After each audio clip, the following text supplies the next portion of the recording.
everybody, welcome back. Today as well we have got you another video. In this video I'll show you how you can withdraw money from Sweat wallet. But before that, please do make sure to like our video, subscribe our channel, and yes, without any further delay, let's get started.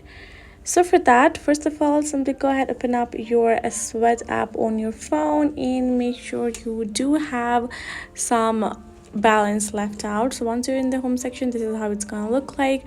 Right over here, simply go ahead, switch to this option of portfolio, tap on it. Upon doing that, as you can see, the crypto we have 0.58 cents available in our balance.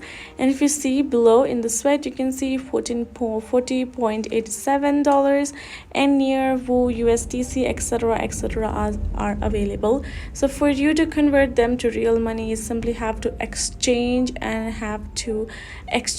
it for the real money. So for that, simply tap on your Sweat, and then you have to select any currency which is you can simply convert it to. So USDT would be one of the good option. You simply have to convert that Sweat balance of yours to USDT. So you can simply go access a USDT wallet, and through any third-party crypto website, you can simply put them on a sale, and when somebody else purchase your Sweat currency, you will be able to exchange them for real money.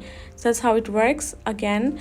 But you have to make sure that the balance that you have on Sweat is not in the jar. Make sure to reach this level completely and take it out of the jar, and then you will be able to convert this to USDT and simply put it in the market and exchange it for the real money. That's how it works. So hope this video was helpful to you all. Thank you so much for watching, and yes, I'll see you guys in our next video.